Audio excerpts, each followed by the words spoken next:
1. Burung cerdas, tingkatan homing tinggi, mudah hafal jalur dan menyesuaikan lingkungan dan cuaca. 2. Tingkat kestabilan masuk ring tinggi. Mau engkel atau gandeng stabil masuk ring. 3. Tingkat ketepatan betina akurat. Burung tembak lurus di depan pas di betina joki, tidak di belakang joki atau di kanan kiri joki. 4. Respon burung mutus sangat baik, tidak ngikut lawan turun. Hai Sobat Mediva, sebelum kita lanjut saya akan sapa sobat semua. Bagaimana kabar? Semoga sehat lahir batin dan semoga selalu dalam lindungan Allah Subhanahu wa Ta'ala. Amin ya robbal alamin.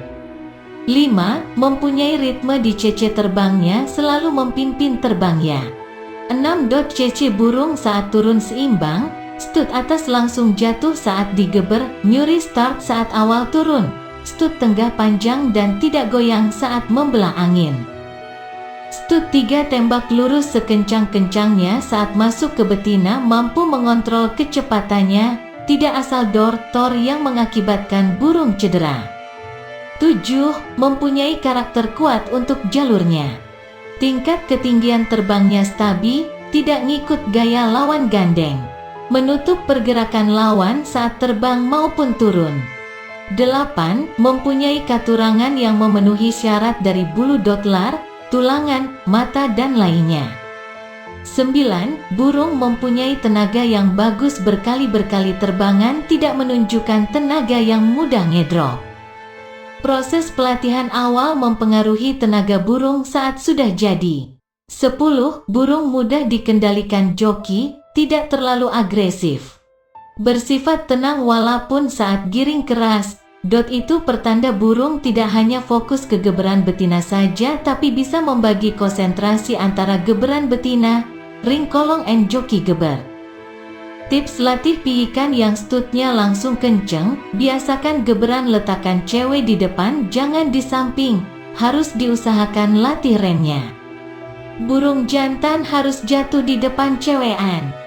Geberan jangan terlalu patah, usahakan dari agak jauh ditatak, jangan show, pamer digabruk-in, ketika mundurin jarak ternyata bablas ke belakang cewekan, berarti tandanya belem berhasil. Ulangi terus sampai bisa. Jika dipaksa, masa depannya akan jadi burung TDK tepat cewek, yang bakatnya rabaan tepat cewek bisa rusak, apalagi yang bawaan rabaan gak tepat cewek. Ancur, ingat burung dilatih sampai berhasil karena kebiasaan, tinggal pilih mau dibiasakan baik atau buruk. Apa saja yang menyebabkan merpati hilang stamina? 1. Porsi latihan yang berlebihan demi menjadi yang terbaik dalam perlombaan. Merpati kolong atau merpati kolongan akan dilatih dengan porsi yang sedemikian rupa sejak masih piik. Namun, perlu diingat kalau burung juga memiliki batasan dalam berlatih. Merpati kolongan dapat terbang dengan ketinggian 3-5 km. Di atas ketinggian tersebut, biasanya merpati akan sulit kembali. Sebelum menjadi merpati kolongan, merpati rumahan pasti melalui serangkaian latihan. Untuk itu, pahami secara detail tahapan-tahapan dalam melatih merpati. Mulai dari masa penggiringan, adaptasi lapangan, hingga penambahan jarak lob. Jangan tergesa-gesa, ketelatenan adalah kunci dalam melatih burung merpati.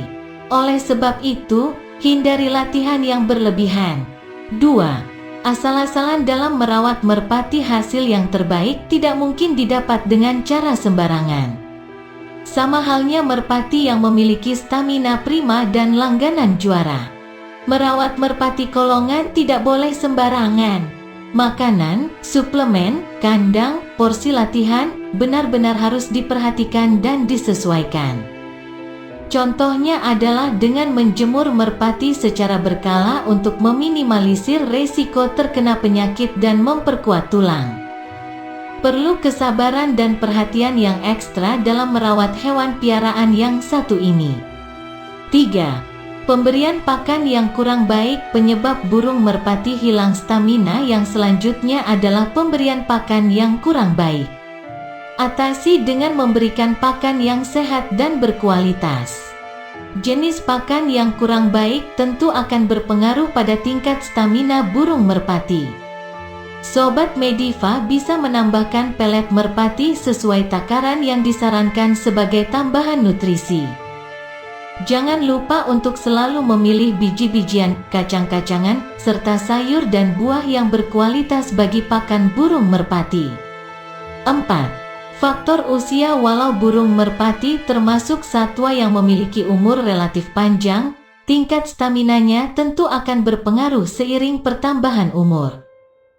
Burung merpati mulai kawin dan bereproduksi pada rentang umur 4-6 bulan. Umur merpati memang dapat mencapai 30 tahun, tetapi umur rata-rata pada umumnya hanyalah sekitar 4-5 tahun. Untuk itu, memahami masa produktif dan prima bagi seekor merpati sangatlah penting. 5. Kekurangan suplemen. Pemilihan suplemen yang kurang baik tidak dapat disepelekan, apalagi sampai kekurangan suplemen. Beberapa penghobi berpendapat bahwa pemberian suplemen bagi seekor merpati kolong adalah wajib. Hal ini dikarenakan merpati kolong butuh stamina yang besar untuk bertanding. Merpati yang kekurangan suplemen dan vitamin dapat dengan mudah mengalami kelelahan. Suplemen dan vitamin yang bisa diberikan kepada merpati kolongan atau merpati balap antara lain suplemen penambah darah, vitamin B kompleks, vitamin E, suplemen probiotik, dan suplemen penambah tenaga. Cara memulihkan tenaga merpati. Baik cara memulihkan tenaga merpati sehabis mabung ataupun karena sebab-sebab lainnya. 1. Mandikan dan jemur merpati secara rutin. Masa mabung, molting, atau ganti bulu adalah masa yang krusial bagi merpati. Penting untuk mengetahui kapan masa mabung dimulai dan selesai. Merpati yang dalam masa mabung biasanya pada saat posisi lar 8-4 pada peak dan lar 6-4 pada kondisi dewasa. Durasi mabung biasanya bervariasi, antara 1-3 bulan. Pada masa ini kesuburan merpati berkurang. Kondisi merpati juga lebih lemah daripada biasanya. Oleh karena itu, hentikan masa latihan terlebih dahulu. Jangan mandikan merpati ketika masih masa mabung. Tunggu hingga selesai supaya bulu tidak alot. Jika mabung dapat dipastikan benar-benar selesai, mulai mandikan merpati seperti biasa. Jangan lupa untuk menjemur merpati pada kisaran matahari pagi, jam 10 selama kurang lebih 15 menit. 2. Beri pakan dengan baik. Tidak hanya sebagai cara memulihkan tenaga merpati sehabis mabung. Pemberian makan merpati yang benar dan baik perlu dilakukan bagi merpati dalam kondisi apapun. Selain memperhatikan kualitas pakan, berikan rangkaian suplemen dan vitamin pada burung merpati. Beberapa suplemen dan obat-obatan tertentu disarankan untuk tidak dikonsumsi ketika masih masa mabung, contohnya obat cacing. 3. Umbar merpati. Cara memulihkan tenaga merpati yang ketiga adalah dengan mengumbar merpati. Merpati yang mabung perlu istirahat yang panjang serta rehat sejenak dari latihan maupun pertandingan. Mengumbar dan mengistirahatkan merpati saat mabung harus dilakukan agar nantinya merpati berada dalam kondisi yang fit kembali untuk dimainkan.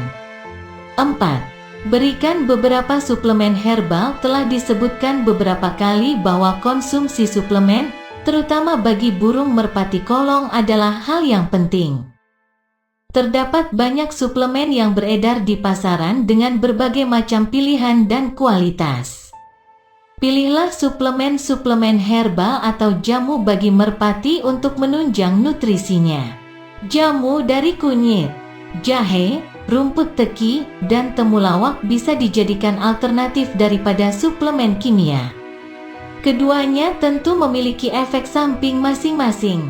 Namun, bukankah yang alami biasanya lebih minim resiko? Sekian, semoga bermanfaat dan salam merpati lovers.